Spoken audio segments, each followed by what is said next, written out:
आइए दोस्तों, corona virus को लेकर दिन भर के तमाम अपडेट्स पर नजर डालते हैं। पहली खबर आप देख पा रहे होंगे कि दोस्तों हरियाणा के स्वास्थ्य मंत्री अनिल विज ने लगवाया कोवैक्सीन का पहला टीका। जी हां, हरियाणा के गृह मंत्री और स्वास्थ्य मंत्री अनिल विज ने कोवैक्सीन परीक्षण में वॉलंटियर के तौर पर खुद को टीका लगवाया है। वैक्सीन के पहले और दूसरे चरण का परीक्षण और विश्लेषण सफल रहा और अब तीसरे चरण का जो टेस्टिंग चल रहा है उसमें हरियाणा के खुद गृह मंत्री और स्वास्थ्य मंत्री ने अपने ऊपर टेस्ट करवाया। ये वाकई में बहुत ही अमेजिंग बात भी है। देखते हैं दोस्तों इस वैक्सीन का नतीजा क्या रहता है और वाकई में अगर थर्ड चरण में भी ये सफल हो पाती है, थर्ड ट्रायल में भी, तो फिर तो मान लीजिए कि कोरोना की वैक्सीन लगभग बन ही चुकी होगी। अच्छी बात है ना। अगला अपडेट देखिए, अहमदाबाद में आज रात से ही 57 घंटे का कर्फ्यू लागू हो चुका है। स्कूल कॉलेज खोलने का फैसला भी टाल दिया गया है। गुजरात अहमदाबाद में भी बढ़ते मामलों को देखते हुए दोस्तों अब रात 9 बजे से लेकर सुबह 6 बजे तक कर्फ्यू रहेगा। इस दौरान दूध और दवाई की दुकानें ही खोलने की इजाजत होगी और साथ ही राज्य सरकार का जो 23 नवंबर से स्कूल खोलने का फैसला था उसको भी टाल दिया गया, यानी कि 23 तारीख से गुजरात में यहाँ अहमदाबाद में स्कूल नहीं खुलेंगे। ठीक है ना। अगली खबर देखिए, राजधानी दिल्ली में देखिए दोस्तों हालात और भी ज्यादा भयानक होते जा रहे हैं। चीता जलाने के लिए भी लंबी वेटिंग लग रही है। यहाँ तक कि दोस्तों लाशों को जलाने के लिए भी वेटिंग लिस्ट में लगना पड़ रहा है। हालात देखिए जरा, दिल्ली में कोरोना एक बार फिर से खतरनाक रूप ले चुका है। कोरोना से पहले होने वाली मौतों की संख्या में बढ़ोतरी हो रही है। राजधानी में हालात ये हो गए कि शमशान घाटों पर चीताओं को जलाने के लिए 3 से 4 घंटे की वेटिंग मिल रही है। संदीप नाम के एक शख्स निगम बोध घाट पर गुरुवार सुबह 10 बजे ही पहुंच गए थे, लेकिन पहले से ही शवों को लेकर 5 एम्बुलेंस मौजूद थी, लिहाजा 3 बजे का वेटिंग नंबर मिला। वहीं दोस्तों भारत की भी बात करें पूरे देश में, तो देश में भी दोबारा कोरोना का कहर लौट रहा। एक बार फिर से अलग अलग राज्यों में लिमिटेड लॉकडाउन पर भी चर्चा गर्म हो रही है। दरअसल गुजरात के अहमदाबाद में तो आपको पता होगा कोरोना ने एक बार फिर से अपने पैर पसारे और उसके चलते सरकार ने रात्रि कर्फ्यू लागू कर ही दिया।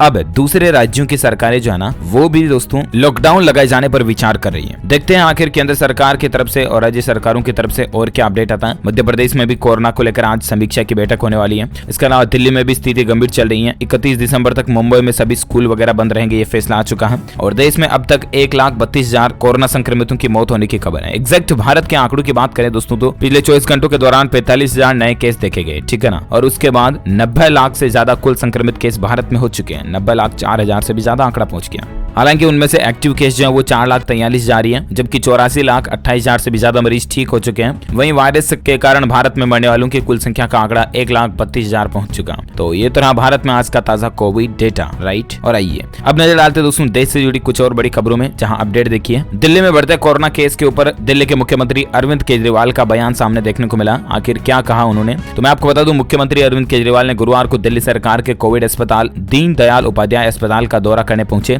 इस दौरान केजरीवाल ने अस्पताल से 50 आईसीयू बेड बढ़ाने की बात भी कही। सीएम अरविंद केजरीवाल ने कहा कि डीडीयू के डॉक्टर और मेडिकल डायरेक्टर से बातचीत हो चुकी है और यहाँ पर अब आईसीयू बेड्स वगैरह भी बढ़ाए जाएंगे। अच्छी बात है। अगली खबर देखिए, आगरा में कोरोना वायरस से युवा समेत 2 की मौत की खबर है। नए केस भी ज्यादा आने लगे हैं। आगरा में भी अब मामला बढ़ रहा है, उत्तर प्रदेश में आगरा में। और बाकी दिल्ली में मौत का आंकड़ा 8,000 के पार पहुंच चुका कुल। पिछले 24 घंटों के राजधानी दिल्ली के हालातों की अगर बात करें ना, तो दिल्ली में एक बार फिर से कोरोना ने तांडव मचाना शुरू कर दिया। राष्ट्रीय राजधानी दिल्ली में कोरोना वायरस की स्थिति लगातार भयानक होती जा रही। पिछले 24 घंटों के दौरान ही 98 मरीजों की मौत हुई। कुल दिल्ली में मरने वालों की संख्या का आंकड़ा 8,000 के ऊपर पहुंच चुका है, जबकि पिछले 24 घंटों में दिल्ली में कोरोना वायरस के संक्रमण के मामले जो है वो 7,500 से भी ज्यादा आए। तो दोस्तों ये रहा राजधानी दिल्ली का आज का डेटा। और एक खबर देखिए जरा कि अमेरिका में भी कोरोना की नई लहर देखने को मिली। पिछले 24 घंटों के दौरान 1,87,000 से भी ज्यादा नए केस अमेरिका में आए, जबकि 2,000 से भी ज्यादा संक्रमित मरीजों की मौत हुई अमेरिका में। हालात देखिए अब एक बार फिर से यूएसए जो दुनिया का सबसे शक्तिशाली देश है, वहां पर भी कोरोना फिर से अपना पैर पसारना शुरू कर दिया है। और एक खबर देखिए, दुनिया भर में आज के आंकड़ों की बात करें तो दुनिया भर में कुल संक्रमितों की संख्या 5,68,00,000 के पार हो चुकी है, जबकि 13 लाख से ज्यादा लोगों की मौत की खबर है। पूरे विश्व भर में कोरोना के कुल मामलों में से लगभग 48% मामले जो हैं वो अमेरिका, भारत और ब्राजील, इन 3 देशों के हैं। इस महामारी से संक्रमित लोगों और मृतकों की संख्या के मामले में पहले,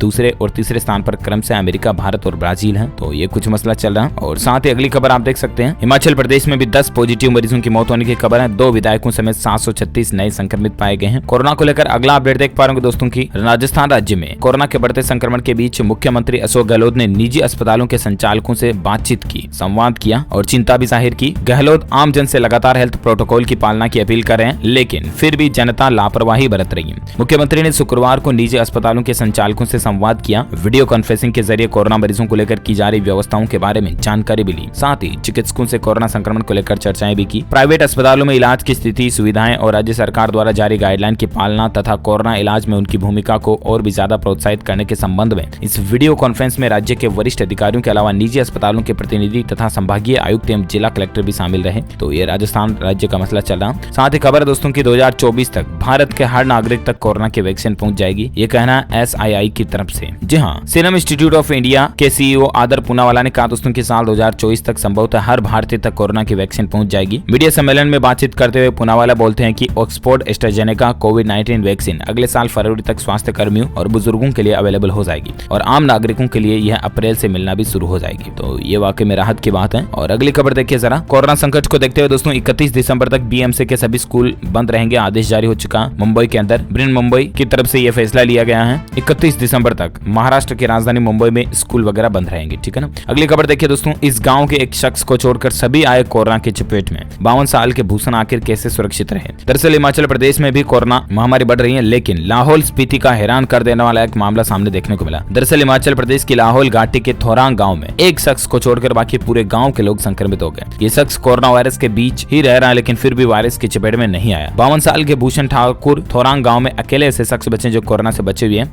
बाकी गांव में कुल 41 लोग रहते हैं और वो सभी कुछ संक्रमित आ चुके हैं। टाइम्स ऑफ इंडिया की खबर के मुताबिक मनाली लेह हाईवे पर स्थित थोरांग गांव में इन दिनों महज 42 निवासी हैं, क्योंकि अधिकतर लोग सर्दियों की वजह से कुल्लू जा चुके हैं। और पिछले दिनों इन 42 लोगों की कोरोना जांच कराई तो पता चला कि 42 में से 41 तो कोरोना से संक्रमित हैं। भूषण ठाकुर परिवार के 5 सदस्य भी कोरोना संक्रमित निकले, लेकिन भूषण नहीं निकले। आखिर वो कैसे बचे कोरोना से? सबके दिमाग में यही एक सवाल घूम रहा कि आखिर महामारी ने खुद भूषण को चपेट में क्यों नहीं लिया? आखिर ये कैसे संभव हो पाया? इस सवाल पर भूषण ठाकुर ने भी प्रेरित करने वाला जवाब दिया। भूषण जी कहते दोस्तों कि जब तक कोरोना टेस्ट नहीं हुए थे वे परिवार के साथ ही थे, लेकिन अब कुछ दिनों से अलग रूम में रह रहे हैं, अपना खाना भी वह खुद ही बना रहे हैं। भूषण ठाकुर ने कहा कि वह कोरोना नियमों का सख्ती से पालन करते हैं और कोरोना के जो प्रोटोकॉल्स जैसे कि हाथ धोना, फेस मास्क करना, सार्वजनिक स्थानों पर सोशल डिस्टेंसिंग बनाए रखना आदि का वो पूरा ध्यान रखते हैं। इस बीमारी को हल्के में नहीं लेना चाहिए, खास करके सर्दियों का माहौल आ रहा है, इसलिए आप ज्यादा सावधान और अलर्ट रहें प्लीज। अगली खबर है दोस्तों, सूत्रों के मुताबिक ये मीडिया रिपोर्ट्स चल रही है कि कोरोना संकट के चलते मुंबई दिल्ली के बीच रोकी जा सकती है विमान सेवा और ट्रेन सेवा भी। जी हाँ, दरअसल दिल्ली में बढ़ते कोरोना के मामलों को लेकर ऐसा कदम भी सरकार को उठाना पड़ सकता है। अगले 24 से 48 घंटों के बीच उद्धव सरकार इस पर फैसला भी ले सकती है। राष्ट्रीय राजधानी में कोरोना के बेकाबू रफ्तार को देखते हुए ये फैसला लिया जा सकता है। हालांकि अभी तक इसकी कोई आधिकारिक पुष्टि नहीं हुई है। आपको बता दूं, दिल्ली में कोविड-19 के 7,546 नए मामले सामने देखने को मिले और ये कुछ मसला चल रहा है। तो दिल्ली और फिर मुंबई के बीच जाना विमान सेवाएं, ट्रेन सेवाएं ये रद्द हो सकती हैं, ऐसी मीडिया रिपोर्ट चल रही है। अगली खबर देखिए, डिटेल में जानिए दोस्तों कि कोरोना वैक्सीन के लिए आपको कितने पैसे खर्च करने पड़ सकते हैं। जी हाँ, भारत में कोरोना वायरस वैक्सीन कब आएगी, इसकी कीमत क्या होगी, यह कहाँ उपलब्ध होगी, ये सभी सवाल हर एक देशवासी के मन में घूम रहे हैं, राइट। मैं आपको बता दूं दोस्तों कि इसको देखते हुए वैक्सीन बनाने वाली company serum institute of India के CEO आदर पूनावाला ने इन सवालों के जवाब भी दिया।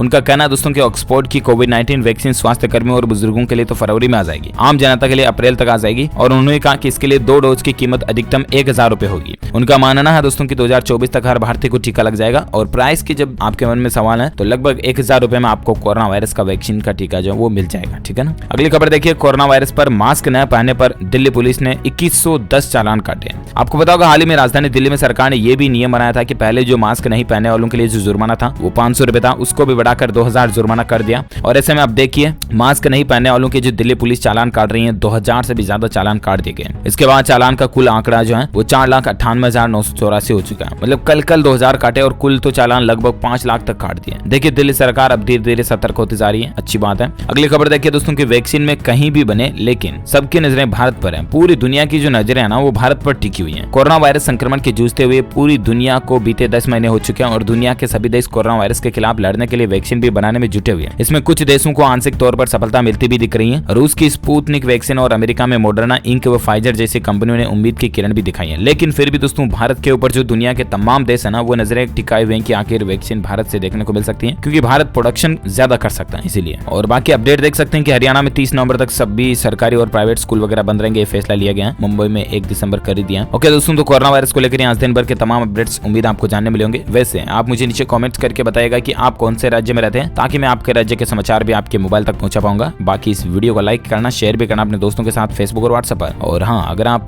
TLS न्यूज चैनल पर पहली बार आए हैं ना तो फिर चैनल को सब्सक्राइब करके बेल आइकन जरूर दबा देना, ताकि आपको रोजाना की ताजा अपडेट्स तुरंत आपके मोबाइल पर मिलते रहेंगे। Thank you, take care, good bye, जय हिंद, जय भारत, वंदे मातरम।